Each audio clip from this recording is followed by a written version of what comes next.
Bueno, buenos días a todos. Pues para mí primero es un placer tener hoy a Alejo Cherwonko, quien nos acompaña desde UBS, para conversar sobre un tema de absoluta actualidad. Como le decía yo a Alejo, esto es noticia en desarrollo, todos los días hay nueva información y claramente los mercados pues han estado bastante agitados y alterados a nivel global por la evolución de la situación de Rusia y Ucrania.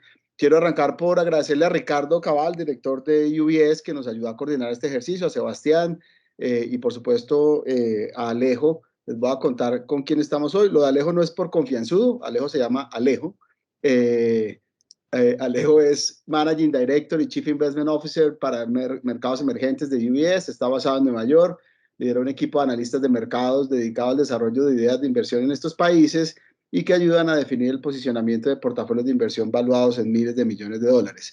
Alejo es miembro del comité directivo del CIO Américas y del comité directivo de Latinoamérica de UBS. Es también miembro del consejo asesor del programa de estudios latinoamericanos del Wilson Center, destacado think tank basado en Washington, y fue nombrado Millennium Leadership Fellow for the Atlantic Council. Alejo contribuye frecuentemente a columnas en el Financial Times, en Bloomberg, en Reuters, en el Wall Street Journal, entre otras publicaciones. Tiene un PhD de la Universidad de Columbia en Nueva York. Se graduó también en programas de economía y finanzas en la Universidad de Tilburg en los Países Bajos y en SEMA de Argentina. Alejo es profesor adjunto del School of International and Public Affairs de Columbia, en donde dicta un curso sobre mercados emergentes, y también dictó cursos en Columbia Business School, Columbian College y the University of SEMA. Alejo, es un placer tenerte aquí hoy, temprano, 7:30, tenemos una convocatoria importante, creo que eso es un poco muestra de el interés que hay sobre esta conversación, y yo tal vez arrancaría pues de manera muy genérica, como en plantear esta situación. Tenemos una coyuntura de geopolítica global compleja ante digamos, los ataques de Rusia frente a Ucrania. Esta no es una crisis que empezó apenas ahorita, viene más o menos desde el 2014 con la invasión de la península de Crimea, y por supuesto tiene unas implicaciones enormes, uno, en los mercados energéticos, con el efecto potencial que puede tener, digamos, en la inflación en Europa y en el mundo, efectos sobre el crecimiento global después de 2 años de pandemia, donde teníamos una reactivación económica, digamos, prometedora, pero que de alguna manera se pone en riesgo con esta coyuntura que estamos viviendo. Tenemos obviamente una diferencia entre los países ante una posible crisis energética. Todos no estamos parados del mismo lado de la ecuación, es decir, hay unos países exportadores que van a recibir algunos de los beneficios, pero tenemos un riesgo grande en los efectos que tiene la demanda global, la situación inflacionaria que estamos viviendo y el riesgo, digamos, de crecimiento económico. Latinoamérica parece estar muy lejos, Colombia parece estar muy lejos de Rusia y Crimea, pero bien han dicho por ahí que el aleteo de una mariposa en Ucrania puede hacer daños en Bogotá, Colombia. Así que es un placer tenerte aquí. La idea es que podamos conversar. Al final vamos a abrir espacio para preguntas. El piso es tuyo, Alejandro. Mil gracias. Germán, muchísimas gracias por la invitación. Buenos días a todos. Un fuerte abrazo desde Nueva York. La verdad, como bien mencionabas, las cosas están cambiando minuto a minuto, hora a hora, y quiero empezar por reconocer que les voy a hablar de modo bastante pragmático sobre el efecto que esta crisis puede tener sobre mercados financieros, sobre la economía global, la economía colombiana, pero no quiero que dejemos de recordar que estamos en medio de una crisis humanitaria grave con millones de personas que, digamos, ya varios miles han sido desplazados, varios, creo que va a llegar a millones, van a ser desplazados.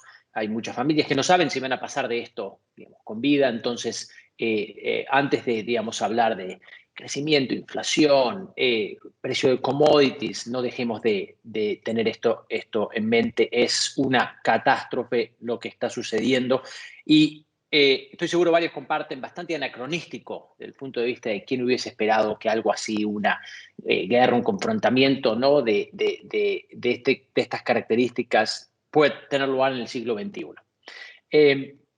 Bien, empecemos brevemente con una descripción de la situación. No, digamos, asumo que todos nos informamos con los diarios del día, ¿no? Entonces, la invasión de Rusia a Ucrania es completa, ¿no? Mucho más agresiva de lo que se esperaba. En lo que se refiere a su impacto sobre la economía global y latinoamericana, creo que hay que empezar por recordar que lamentablemente Rusia y Ucrania per se son bastante irrelevantes, ¿no? Como países y su injerencia en la economía del mundo. ¿Por qué digo esto? Porque cuando uno se fija, por ejemplo, el tamaño de Rusia como porcentaje del Producto Bruto Interno Global, 1.75%, ¿no? El peso de Ucrania en la economía global, 20 puntos básicos, 0.2%. Entonces, sumando ambos países, estamos hablando del 2% de la economía global. Ahora bien, hay un canal de contagio de esta guerra clarísimo al resto del mundo, que es commodities, el precio de la energía. Estamos hablando de gas, petróleo y también lo que sería coal. Y también, obviamente, agricultura, trigo, estamos hablando también de granos en términos generales. Rusia y Ucrania son de los exportadores de mayor tamaño de granos a nivel global. Entonces, digamos, todos los ojos tienen que estar puestos en el flujo y en el precio de estos commodities para tratar de entender qué tipo de impacto o contagio puede tener esta guerra sobre el resto del mundo. Hasta el momento, lo que hemos visto es que, llamémosle Occidente en términos generales, pero ya se ha convertido en una respuesta global, incluyendo a países como Corea, como Japón, etcétera, le ha impuesto unas sanciones de un tamaño muy considerable a Rusia, pero son sanciones que lo que están tratando de hacer es bailar lo más posible alrededor de la posibilidad de impactar el flujo de commodities, ¿no? Se le quiere imponer máximo costo a Rusia como economía, de alguna manera posiblemente generar una corrida bancaria, generar un colapso en la confianza doméstica, pero sin afectar el flujo de petróleos y otros commodities, ¿no? Hasta el momento esto se ha logrado, pero estamos en un equilibrio frágil, ¿no? No sabemos hasta cuándo, digamos, en pocas palabras, lo que sería el flujo de gas y petróleo ruso va a continuar hacia Europa y, como sabemos, Europa es increíblemente dependiente de la energía rusa. Del total de importaciones europeas de energía, el 40% del gas viene de Rusia, el 30% del petróleo viene de Rusia, ¿no? Entonces, con la información que uno tiene hasta ahora, el impacto de esta guerra sobre la economía global es negativo, pero moderado. El impacto de esta guerra sobre la inflación global es negativa, pero no moderado, pero digamos, es historia en desarrollo, ¿no? Y es algo que vamos a tener que seguir monitoreando hora por hora, y les recomiendo ver si quieren un indicador flujo, ¿no? A ver, precios es importante porque el precio descuenta la probabilidad de una posible disrupción de flujos de commodities, pero al fin y al cabo las noticias concretas sobre está fluyendo el gas, el petróleo, el trigo de Rusia al resto del mundo, esto es esencial para monitorear.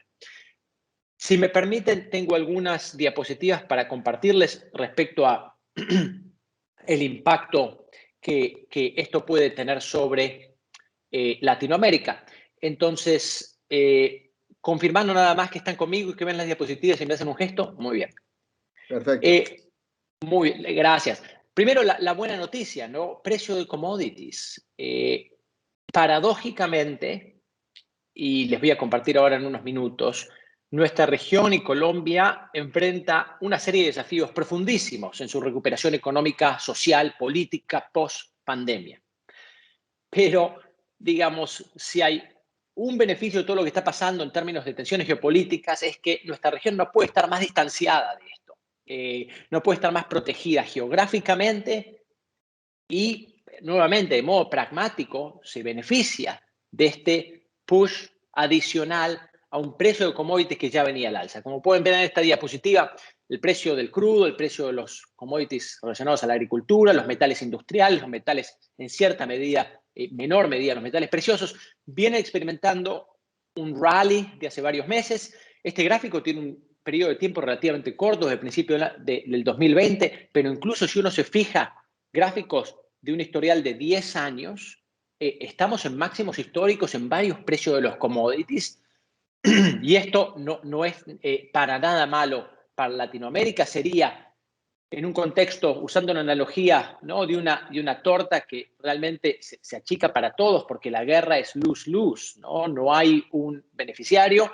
En términos relativos, creo que Latinoamérica, a través del precio de los commodities, puede ser de los menos impactados, llamémosle. A la vez, no hay que olvidarse que este conflicto está teniendo lugar en un contexto cambiante por el lado de las condiciones de liquidez global, ¿no? Esto es muy importante para Latinoamérica, es esencial para Colombia, porque, como vamos a discutir en unos minutos, la región y el país están experimentando unos déficits de cuenta corriente no menores. Esto quiere decir que Colombia, por ejemplo, gasta por encima de lo que le entra, en pocas palabras, ¿no? Tiene que pedir prestado del exterior para mantener las luces prendidas. Y si las condiciones de liquidez global están cambiando, eso se hace un poco más difícil. Y lo que les estoy mostrando en esta diapositiva es básicamente la expectativa respecto del accionar de la Reserva Federal de los Estados Unidos, el Banco Central Americano. Ha habido un cambio drástico respecto de lo que se espera la Fed haga. Hasta hace escasas semanas, les diría incluso, la Fed era esperada que no haga prácticamente nada este año 2022 en términos de cambiar los tipos de interés de referencia. Hoy por hoy, ya ven aquí lo que está priceado, ya reflejado en el mercado. Una tasa de interés del 1,5% para los Estados Unidos a principios del 2023.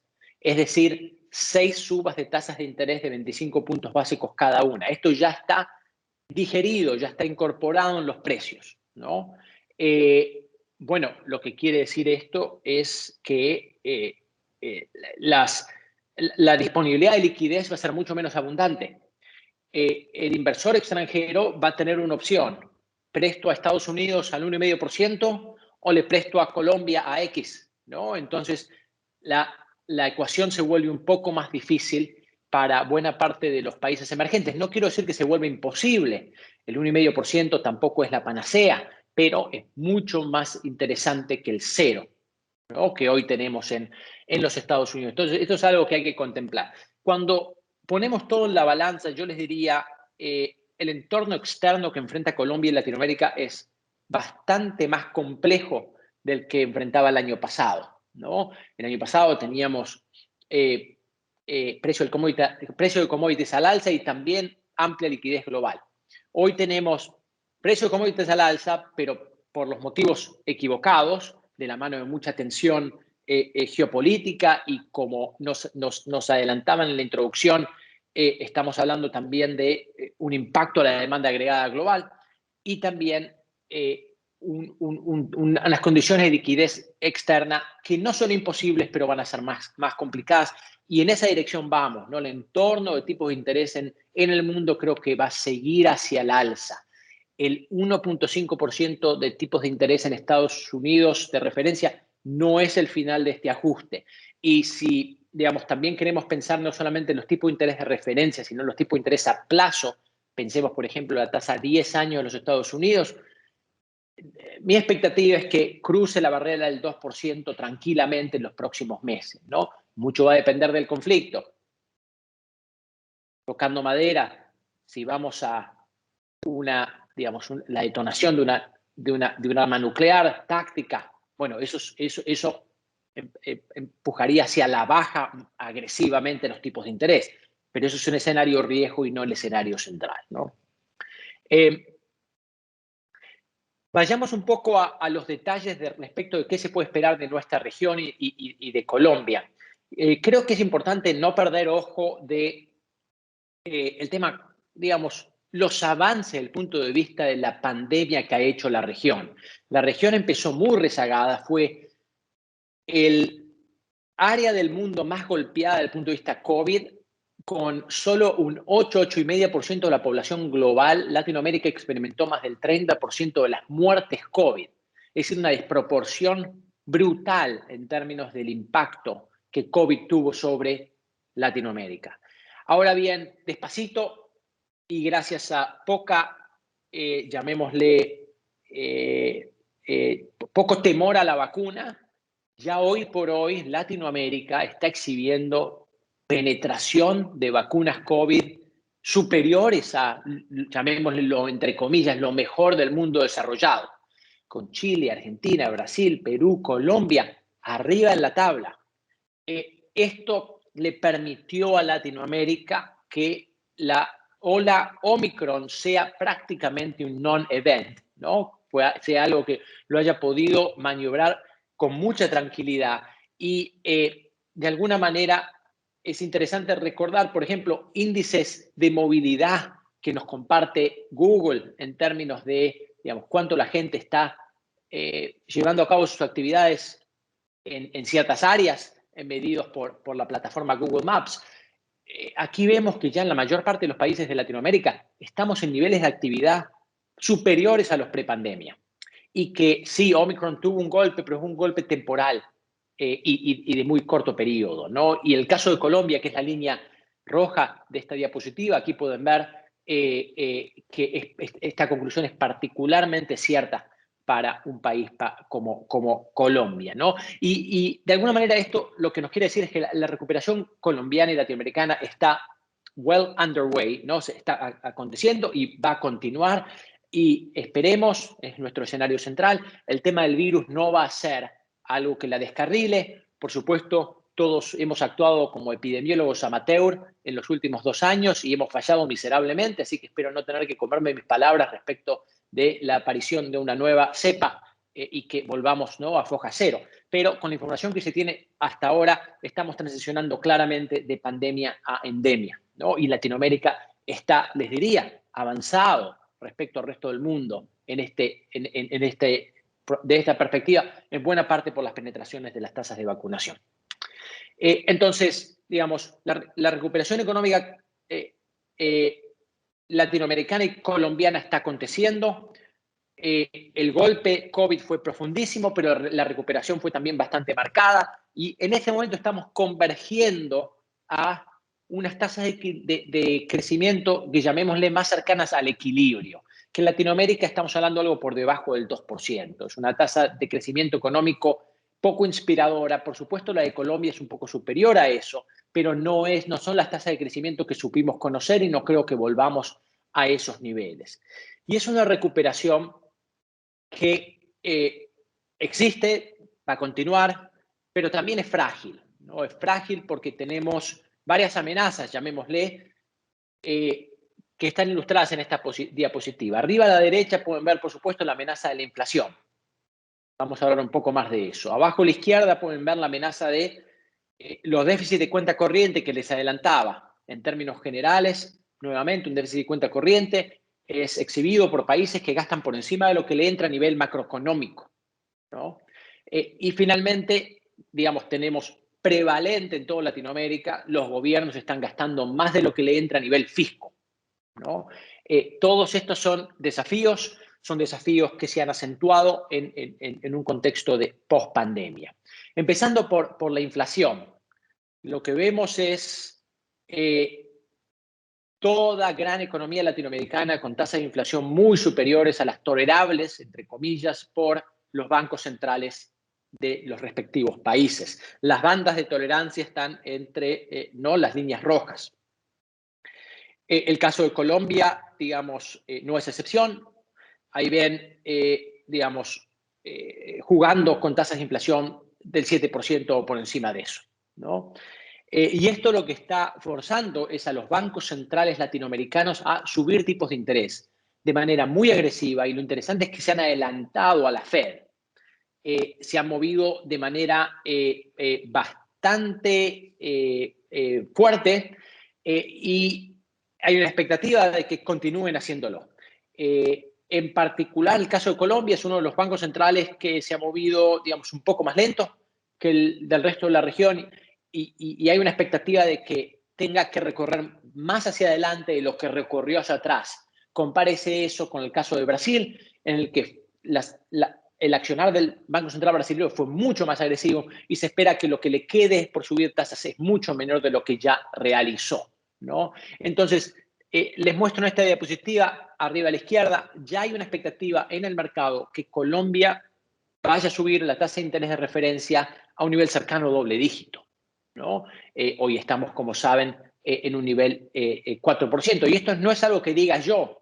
Esto yo les estoy compartiendo un poco lo que los precios de los mercados financieros, los precios de los activos financieros de Colombia están reflejando implícitamente respecto a la tasa de interés colombiana, ¿no? De referencia del Banco Central, del Banco de la República. Entonces, ahí pueden ver un poco lo que se espera hoy por hoy, que entrado el 2023 no nos aproximemos a ese doble dígito, y por lo tanto esto lo que hace es le pone paños fríos a la recuperación, hace que la accesibilidad al crédito sea más difícil. Ustedes saben mejor que yo cuáles son las consecuencias de, digamos, unas condiciones de liquidez domésticas un poco más, bastante más complejas y unas condiciones de liquidez externas más complejas, como les compartía anteriormente. El otro tema, si me permiten volver, ¿no? Estábamos hablando de un déficit de cuenta corriente bastante pronunciado. Digamos, el resto del mundo nos tiene que financiar año a año. Todos los trimestres tiene que entrar capital para que uno pueda sustentar estas déficits de cuenta corriente. Y esto creo que va a ser perfectamente posible, pero va a ser más caro. Y no solo va a ser más caro, en este tipo de situaciones en las que hay remoción de liquidez global, hay una probabilidad de accidentes, hay una probabilidad de que la liquidez se convierta muchísimo menos disponible. No creo que vayamos a esa dirección, pero es algo de lo que hay que estar reconociendo y hay que seguir bien de cerca. Y finalmente el tema de los balances fiscales, ¿no? Colombia, como saben, y el resto de la región ha venido con presiones de calificaciones crediticias bastante considerables en los últimos años. Lamentablemente Colombia perdió grado de inversión. Ya las calificaciones crediticias de Colombia no son relevantes porque una vez que uno pierde grado de inversión es un tipo de información que pierde importancia. Ya, digamos, la categoría Junk está realizada y se tarda mucho más en recuperar categoría de grado de inversión de lo que se tarda en perder la categoría de grado de inversión. Digamos, la sustentabilidad de deuda va a estar en foco, ¿no? Con tipos de interés domésticos más altos y externos más altos. La clave aquí va a ser que el gobierno entrante en Colombia reconozca que esto es un tema digamos, ponga manos a la obra para mandar una señal clara de que las cuentas públicas van a ser manejadas con responsabilidad, ¿no? Porque de lo contrario, esto puede irse de las manos de manera bastante rápida. Los ratios de deuda pueden digamos, ir en la dirección incorrecta de manera muy acelerada. Algo también a ponerle el ojo, en un contexto de cambio político, o quiero decir, procesos electorales bastante profundos y drásticos, ¿no? El año pasado vimos una serie de elecciones en, como saben, Chile, en Perú, en Argentina, etcétera, y este año el ciclo electoral latinoamericano va a continuar. Colombia está en el corazón de esto, pero no es el único país que está expuesto. Hay elecciones esenciales en Brasil, hay un referendo de salida del cambio constitucional en Chile, hay un referendo respecto de la labor de Andrés Manuel López Obrador en México, ese no es tan importante, y en Colombia, bueno, se vota absolutamente todo y el futuro del país está en juego, ¿no? Por supuesto, ustedes saben mucho mejor que yo las tendencias de las encuestas, los candidatos, no vale la pena que yo entre en detalle cuando no puedo agregar demasiado valor. Lo único que les quiero compartir es, digamos, una perspectiva más regional. Claramente, este super ciclo electoral, yo no lo observo ni lo analizo como un cambio hacia la izquierda. No es eso lo que está pasando en términos generales en Latinoamérica. Lo que yo creo que está sucediendo es un desprecio al status quo, a quien sea que esté en el gobierno, un voto castigo, ¿no? Ya sea izquierda o ya sea derecha. Y no se debe despreciar el descontento, la voluntad de voto castigo, la voluntad de cambio en Colombia tampoco. La elección está abierta, el 13 de marzo es la fecha más importante del año, les diría, porque esto define checks and balances del Congreso, esto define el universo de candidatos y ahí tendremos muchísimo más información respecto de cuáles son las probabilidades, pero creo, por supuesto, que una victoria de Petro es, digamos, muy posible en un entorno de gran descontento y la pregunta entonces comienza a ser ¿qué tipo de Petro vamos a enfrentar? ¿Un Petro moderado o un Petro, digamos, que quiere, por ejemplo, eliminar todo tipo de extracción de hidrocarburos, ¿no? En un contexto global como el que acabamos de describir.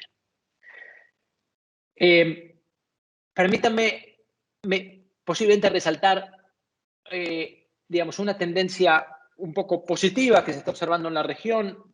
Como saben, hay un debate muy profundo en el mundo respecto a una transición hacia poner más peso en factores ESG, ¿no? Del punto de vista soberano, corporativo, de los inversores y Latinoamérica está adoptando esa bandera, ¿no? Y se está moviendo en esa dirección. Y hemos visto un foco creciente y una emisión creciente, por ejemplo, de bonos GSS, que son Green, Social and Sustainable Bonds, en Latinoamérica. Colombia es parte de esta tendencia y creo que esto es algo interesante, bastante saludable y que está aquí para quedarse. Finalmente, la otra tendencia de la que hay que reconocer es una realidad y está aquí para quedarse. No creo que tenga un impacto grande macroeconómico, pero sí tiene un impacto grande microeconómico, que es el espíritu emprendedor y la innovación que hay en el sector tecnológico aplicado, por ejemplo, a tecnología de las finanzas, tecnología de la salud, etcétera, que hay en Latinoamérica. Digamos, cuando uno ve en las noticias el número de unicornios que están saliendo de Brasil, de Argentina, de Colombia, esto es digamos, una tendencia positiva, interesante, que creo que tiene bastante más para correr.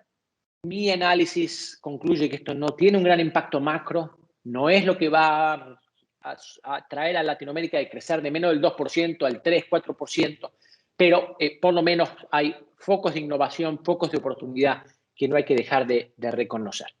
Muy bien, con esto hago una pausa. He hablado por 25 minutos más o menos, si no me equivoco, y les devuelvo la palabra a ver dónde podemos hacer doble clic, qué temas son de interés. Gracias, Alejo. Espérate que estoy abriendo el chat para ver por dónde vienen las preguntas. Ana nos dice que no está de acuerdo con tu sentir electoral, pero vamos a evitar la discusión política para no, si no nos toca que abrir la conversación un par de horas más. Yo tal vez arrancaría por algo que mencioné y tú tocaste, y es, si bien nosotros estamos, digo nosotros, Colombia, como exportadores de commodities, digamos en el lado positivo de la ola de precios, tanto por crudo como por carbón, no sé, digamos, cómo puede uno balancear ese, llamémoslo, ese viento de costado con algún deterioro en la demanda agregada global y el peso que eso pueda tener, digamos, en la demanda de otros bienes de exportación. Es decir, ¿cómo ves tú un poco la compensación en términos de crecimiento y de reducción de la demanda global agregada vis a vis, digamos, el efecto positivo que tiene el precio de commodities para un país exportador como Colombia? Buena pregunta. Yo les diría que la relación tiene forma de U invertida, ¿no? Va subiendo el precio del petróleo, por ejemplo, por tomar un commodity, y el beneficio existe y es positivo para Colombia en términos netos, pero llega un punto en el que alcanza un techo y ese beneficio neto empieza a declinar, ¿no? Y les doy un ejemplo de donde ya, digamos, estaríamos en claro terreno de declive. En nuestro análisis, si el precio del petróleo va a $125 por barril durante un periodo de 1 a 2 trimestres consecutivos, estamos hablando de una caída en la demanda, en el Producto Bruto Interno Global de 0.5%, que a nivel Producto Bruto Interno Global es una cantidad muy importante. Entonces, lo que les quiero decir con esto es que para contestar esa pregunta tienen que poner, si quieren elegir un indicador, elijamos precio del petróleo internacional. A $95 por barril, $100 por barril, $105 por barril, Colombia continuaría beneficiándose. Empezamos a entrar al terreno de 110, 115 dólares por barril, ahí, digamos, empiezan a aparecer los trade-offs, ¿no? Porque sí, muy bien, precio de lo que exportamos sube, pero, digamos, la demanda agregada como consecuencia de que los países importadores netos de petróleo, o las regiones como Europa, como China, como, digamos, en cierta medida, ciertas partes de los Estados Unidos, no a nivel agregado, ¿no? Empieza a aparecer ese costo a otras cosas que Colombia exporta. Entonces, en conclusión, no es una línea recta hacia arriba, ¿no? Y me fijaría el precio del petróleo y pensaría pensar en ese punto de inflexión alrededor de los 105, 110 dólares por barril. Déjame hacerte otra pregunta. Al comienzo mencionaste y digamos, pasaste rápido. Otro de los impactos cuando uno mira, digamos, la coyuntura actual y los riesgos, digamos, emergentes, está asociado al precio de bienes agrícolas. Cuando habla de commodities, obviamente, para Colombia principalmente estamos hablando de hidrocarburos y de, digamos, de minerales. Pero el mercado agrícola también se está viendo afectado por unas crisis que se han venido acumulando, ¿no? Arrancamos desde la guerra comercial con China hace un par de años, luego entramos en la crisis de contenedores que ha tenido unos impactos y unas disrupciones en las cadenas globales, y ahora hay un efecto particular que genera el peso que tiene Rusia en el tema de la oferta de fertilizantes a nivel global. En Colombia ya se empiezan a oír algunas voces hablando de los impactos que ya teníamos por las crisis de las disrupciones de las cadenas de suministro, y que se podrían exacerbar por una reducción de la oferta de fertilizantes, los impactos que tendría los precios y potencialmente, digamos, en los precios de los alimentos. No sé qué están viendo ustedes, digamos, en ese agregado, cuando uno ve además Latinoamérica, que no solamente en el caso de Argentina, por ejemplo, que es un exportador importante de bienes agrícolas, ¿cómo estás viendo un poco esa cadena de efectos? Sí, sin duda, no. El tema sobre el precio de los productos de los commodities de agricultura, el peso de Ucrania y Rusia, no solo en producto final, sino en producto intermedio, como fertilizantes que bien mencionadas, es muy, muy potente. El 10% del trigo global viene de Rusia, ¿no? Son montos muy importantes. Y les diría, claramente esto está teniendo un impacto sobre precio de los alimentos a nivel global, con un impacto fuerte en tasas de inflación a nivel global. Y no hay que olvidar que históricamente existe una correlación. Es muy difícil identificar causalidad, pero existe una correlación entre cambios de precio de alimentos tan drásticos y estabilidad social, ¿no? No creo que este sea un tema para Colombia, pero estamos hablando de países un poco más frágiles y la probabilidad de que veamos protestas, disrupción, creo que sube, ¿no? No tenemos claro qué impacto va a tener esto al fin y al cabo en exportadores tales como la Argentina, en el que, como bien mencionas, existe la realidad de que el precio de los commodities que exporta sube, pero también ciertos insumos puede que vean comprometida su disponibilidad, ¿no? Nuevamente, por el momento no estamos viendo disrupción al flujo de commodities. Las disrupciones han sido mínimas, o más preocupaciones que disrupciones actuales. Es lo que estamos monitoreando todos los días de modo increíblemente cercano. Y dar una proyección respecto a esto es prácticamente imposible porque fíjense cómo cambian las cosas. El día jueves y viernes, Biden nos decía, el presidente americano, SWIFT, ¿no? Está fuera de la mesa, no lo vamos a tocar, nuestros pares europeos no tienen interés. 48 horas más tarde, ¿no? Vino SWIFT. Hay mucha innovación en el tema, llamémosle, sanción. Por primera vez está usando recursos tales como impedir la exportación de tecnología como herramienta de sanción, ¿no? Estamos hablando de cámaras, microchips, etcétera, de la coalición occidental, incluyendo nuevamente Corea y Japón, a Rusia. Algo innovador ha sido, por ejemplo, las sanciones al Banco Central ruso. Entonces, todo esto por tratar de contestar a tu pregunta con honestidad y decir simplemente no sé si esto va a tener un impacto sobre el flujo de fertilizante y las consecuencias que esto puede tener. Esencial monitorear. Todo esto vuelve a... es el precio de los commodities y el flujo de commodities. Son este tipo de información la que nosotros estamos analizando con la mayor profundidad posible de manera horaria, ¿no? Hora a hora, para entender si lo que está pasando en Rusia, que es trágico desde el punto de vista humanitario, pero no muy relevante desde el punto de vista económico y financiero, se convierte en algo más relevante económico y financiero.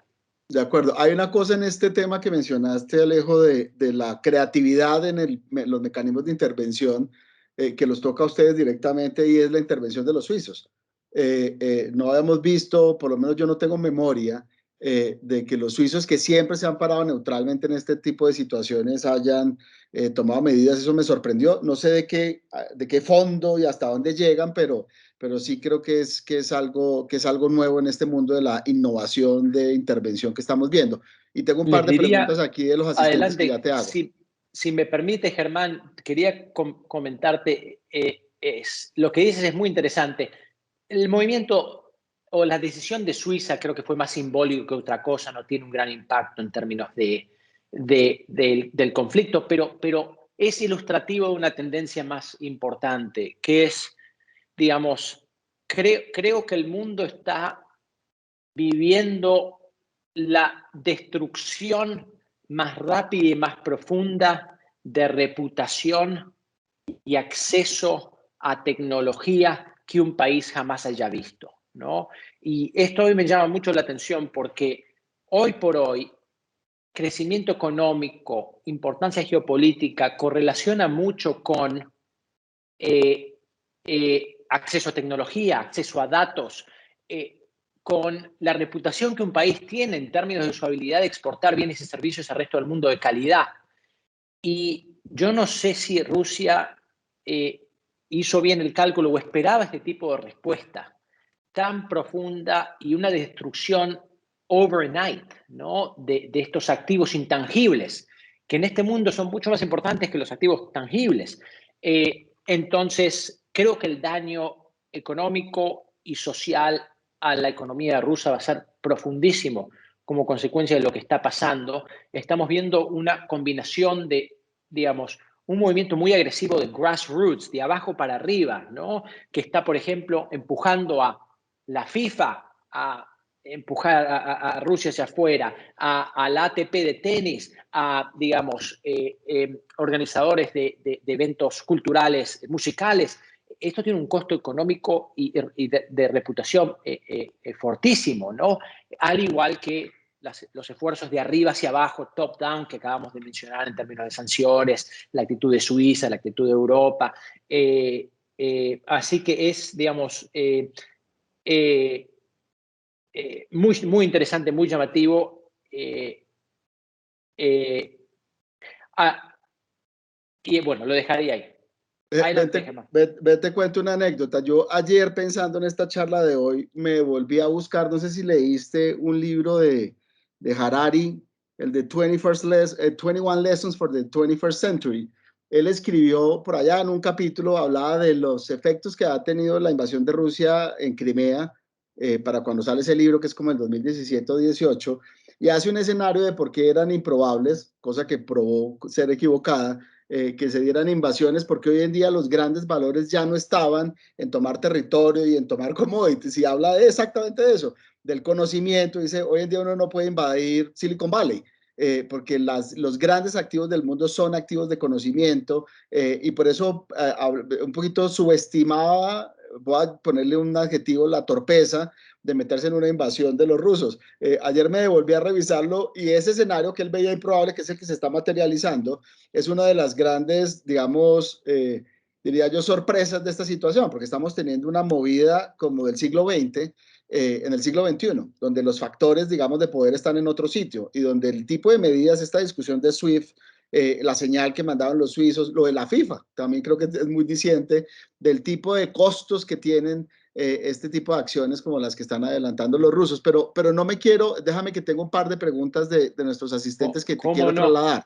Germán, quiero recomendar, ya que trajiste a colación Harari, si ustedes googlean su último artículo en The Guardian, que está disponible de manera gratuita, ¿por qué Vladimir Putin ha perdido la guerra? ¿No? Esté uno no de acuerdo, lo deja uno pensando. Sí, Es un sí, sí. follow-up al libro que mencionas. Por ese artículo fue que me volví a buscar el libro, porque lo circulé ayer entre algunos miembros del consejo pensando en esta conversación. Esto lo había leído yo ya en el pasado y claramente es un escenario, como arrancamos esta conversación, en desarrollo. Voy rápidamente, Luis Eduardo Roballo y Juan Sebastián Pita. Voy a amarrar las dos preguntas. Dicen, con todo este contexto y teniendo en cuenta hasta dónde puede llegar el precio del petróleo, ¿en qué tiempo se puede terminar que tengamos el efecto inflacionario en Colombia y cuál podría ser un punto de tasa de intervención estimado para lograr control de la inflación? Algo mencionaste cuando hablaste de la expectativa que había implícita en Banco Central. Y la segunda, creo que tiene que ver también con el otro lado de esta ecuación, y es la subida de tipos de tasas de la Fed. Perdón, teniendo en cuenta la subida de tasas por la Fed y la baja calificación crediticia del país, ¿cómo podríamos buscar alternativas para hacer más llamativa la oferta de inversión en el país? Bueno, eso creo que iba en otra línea. Bien, vamos con esas dos. Creo que la segunda es un poco más fácil de contestar, si le soy sincero. Y creo que la respuesta está en una de las diapositivas que les compartí respecto a los bonos Green, Social and Sustainable, ¿no? Es fascinante lo que está pasando desde el punto de vista del cambio de actitud de los inversores globales respecto a ESG y cualquier cosa que tenga el label sustentabilidad, ¿no? Y entonces me preguntan, Colombia, las condiciones de financiamiento se ponen más difíciles, ha perdido categoría de grado de inversión, que entre paréntesis quiero aclarar, no es el fin del mundo y la calificación crediticia de Colombia no es extremadamente baja, ¿no? Está simplemente un notch por debajo de grado de inversión, no es ideal, es un costo fortísimo y va a tardar años en recuperarse, pero, digamos, no estamos hablando de una calificación argentina single B, ¿no? Entonces, y creo que la comunidad inversora lo entiende y lo reconoce. Cierro un poco el paréntesis. Pero entonces la respuesta es, hay que ser creativos y creo que continuar bajo un camino de desarrollar y profundizar un framework de emisión de bonos GSS a nivel soberano, a nivel corporativo. Creo que es una herramienta que los soberanos y los corporativos tienen que utilizar porque hay una demanda fenomenal, ¿no? Y si uno lo hace bien, lo hace de manera creíble, lo último que quiere uno es ser atrapado en un contexto de greenwashing, ¿no? Porque eso es un poco el tema reputacional, ¿no? Que, como todos sabemos, cuesta mucho en construir y un segundo en perder. Pero si no, el tema, yo diría que poner el foco ahí y Colombia tiene mucho que ofrecer de ese punto de vista, ¿no?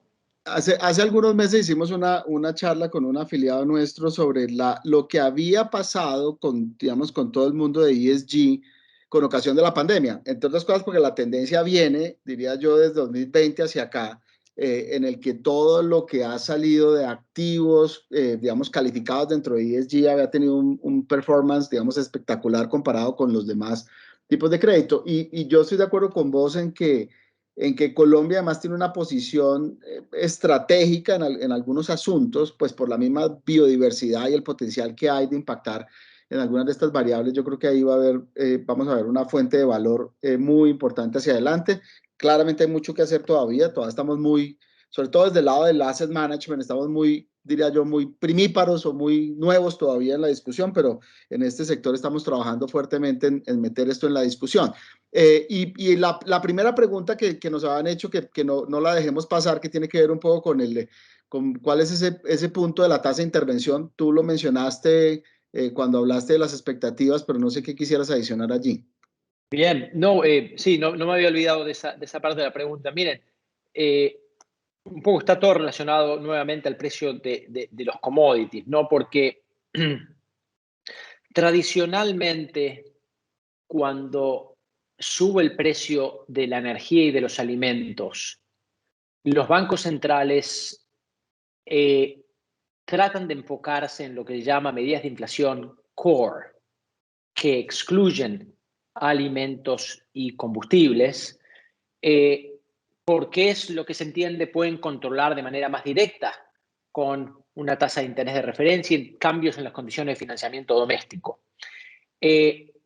Nosotros tenemos un escenario central en el que, por ejemplo, la Fed y Banrep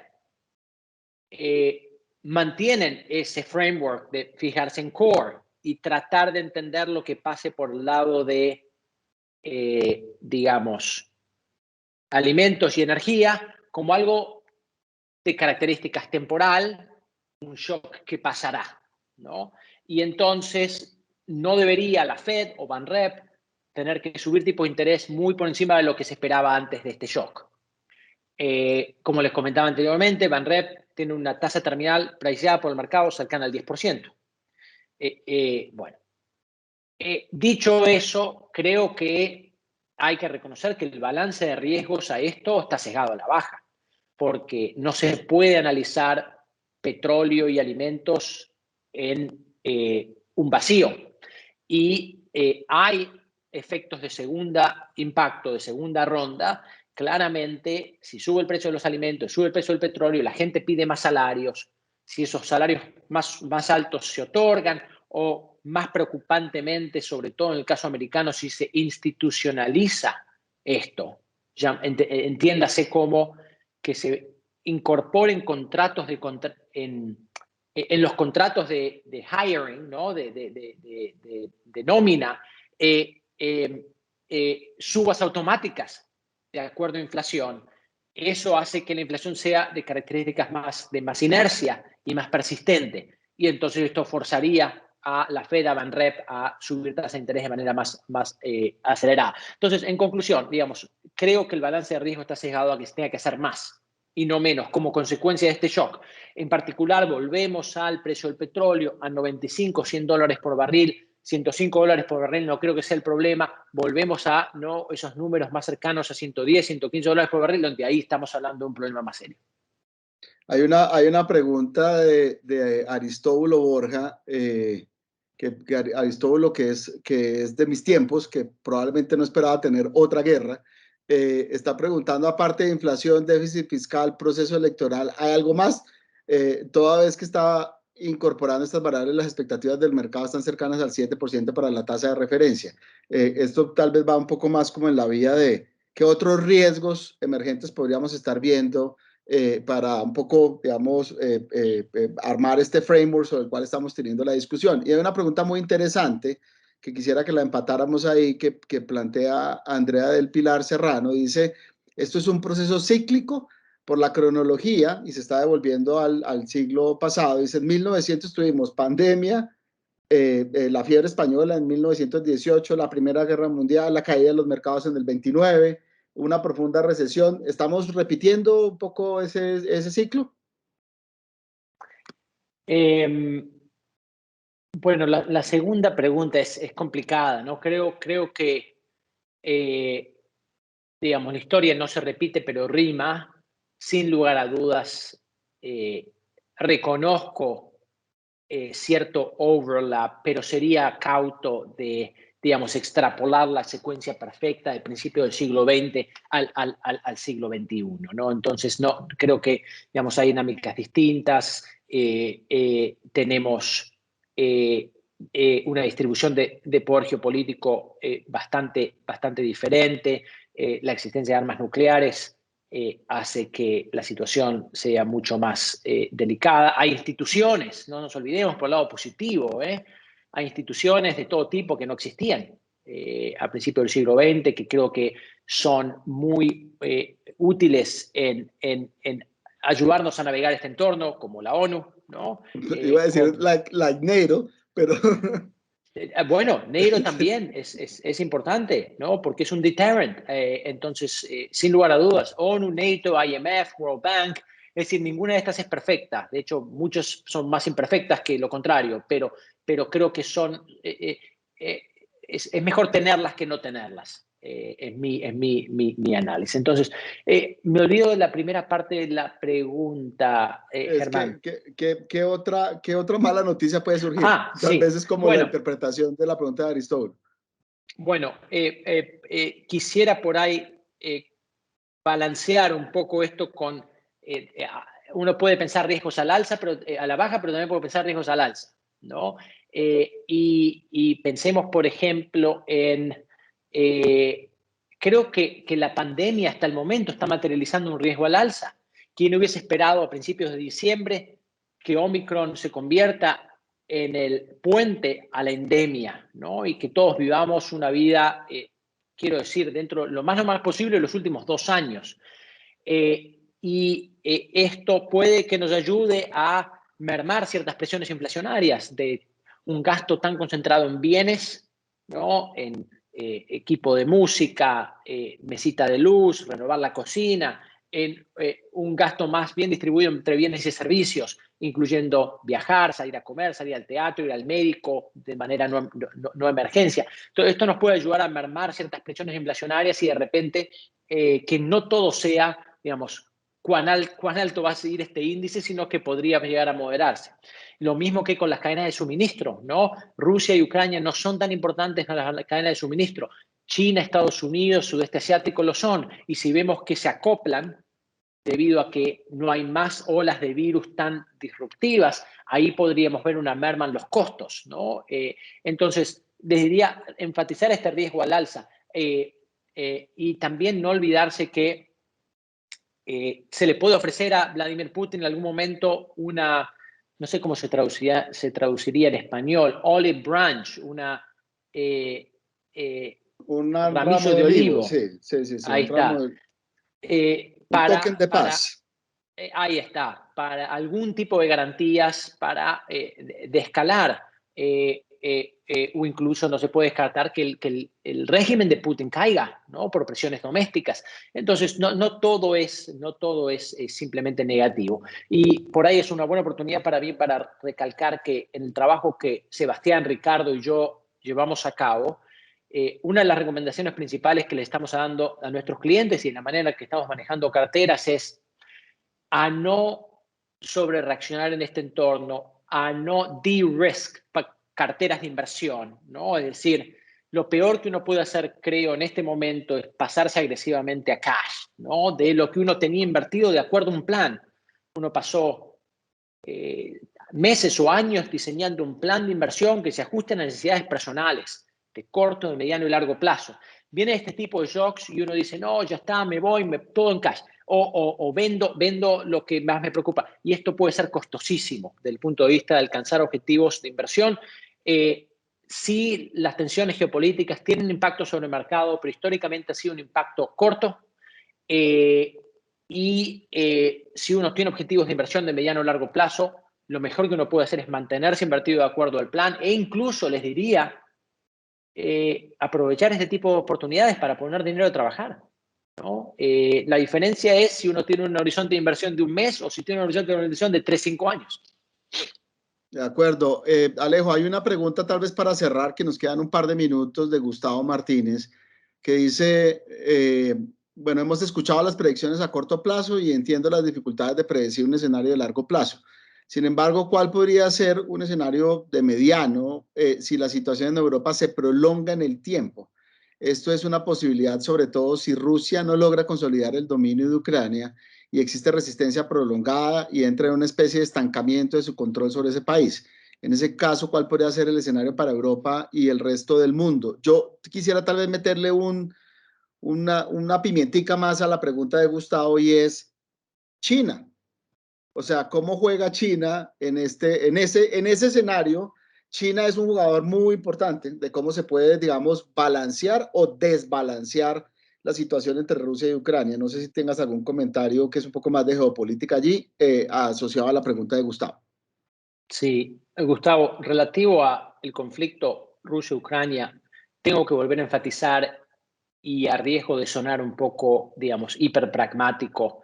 Eh, eh, lo único que tenés que fijarte desde el punto de vista económico y financiero es si Rusia sigue mandando gas y petróleo a Europa o no, ¿no?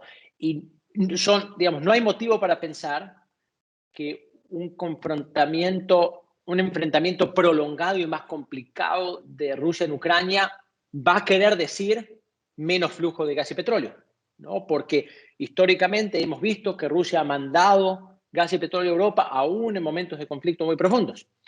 Entonces, es lamentable para Ucrania, va a generar mucha pérdida de vida, pero ¿qué consecuencias va a tener para Europa y el resto del mundo? Veamos al gas y el petróleo, ¿no? Y por eso quise empezar con un disclaimer de que esto es trágico, pero de nuestro rol no nos queda otra que pensarlo de manera pragmática. China digamos, es complicado analizar el rol de China en este momento. Claramente empezó o la percepción de China comenzó como un aliado explícito con la visita de Putin a Xi Jinping en las Juegos Olímpicos, pero creo que hay gran cantidad de evidencia que ese apoyo explícito ha mermado en los últimos días y que China no está nada contento con este enfrentamiento tan directo y sangriento. Entonces, les diría que la alianza China-rusa es una alianza por conveniencia y con suspicacias. No se quiere mucho, no se lleva muy bien y no sé cuán sostenible es esto en el tiempo. Por supuesto que lo que está sucediendo cuando uno suma Afganistán con esta situación en Ucrania, digamos, todos los ojos están puestos en Taiwán, ¿no? De Y es acuerdo. un riesgo, claramente, pero yo creo que, digamos, Rusia es una potencia en declive, con un líder en declive. China es una potencia en ascenso, con un líder por lo menos no en declive. Tiene todo el tiempo del mundo y lo último que quiere es ver la destrucción de reputación, acceso a capital, acceso a mercados de un día para el otro que Rusia observó, ¿no? Entonces, creo que con lo dañino de este conflicto, digamos, esta respuesta tanto más fuerte de la que se esperaba de la coalición occidental, llamémosle, hacia Rusia, puso a China en notice, ¿no? Lo están mirando digamos, para China, the stakes are a lot higher, ¿no? Porque exporta bienes y servicios, porque, digamos, quiere acceder a capital internacional, etcétera. Y los commodities altos le generan costo neto, digamos, para China ese es un escenario negativo. Yo recordaría, para cerrar ese momento en el que llega Donald Trump a la presidencia y Xi Jinping en el Foro Económico Mundial decide pararse a ser el gran advocate de las discusiones que tenía el foro en ese momento sobre cambio climático. Ellos han entendido que tienen un liderazgo, como bien dices tú, en ascenso, el del país. Y yo francamente creo que China puede ser parte de la solución. Es un poco mi expectativa, porque tú bien lo dijiste, tiene mucho más en riesgo, o sea, tiene mucho en stake en tomar una decisión, digamos, desacertada en este proceso. Alejo, Ricardo, Sebastián, mil y mil gracias por este espacio, por esta conversación. Tuvimos una asistencia récord, quiero decirte, para una convocatoria de un par de días. Así que espero que esta sea una alianza futura que podamos seguir explorando. Estos temas, obviamente, como desde que arrancamos, es noticia en desarrollo, todos los días salen cosas nuevas, pero pues los mercados están expectantes y conocer de primera mano la expectativa de ustedes. Desde donde están ustedes parados, no solamente en Nueva York, sino el banco en Europa, creo que es absolutamente relevante. Así que muchas gracias y espero que tengamos una nueva oportunidad de seguir conversando de este y otros temas. Germán, muchísimas gracias por la invitación. Ha sido un placer intercambiar ideas con ustedes. Geniales las preguntas. Dos comerciales, si me quieren seguir en LinkedIn o conectarse en LinkedIn, con gusto, ahí me pueden encontrar, Alejo Cherwonko. Y lo otro es, si escuchan podcast, acabamos de lanzar, esta es una iniciativa muy verde, pero si nos quieren acompañar en el camino de un podcast que se llama LATAM Access, LATAM Access. Lo pueden encontrar en su teléfono, en Spotify, en Apple iTunes, en donde ustedes escuchen podcast. Vamos a empezar a publicar por ese lado para seguir la conversación. Muy bien, muchísimas gracias, Ricardo, Sebastián, mil y mil gracias. Un abrazo. Igual, gracias a todos. Buen día. Hasta luego.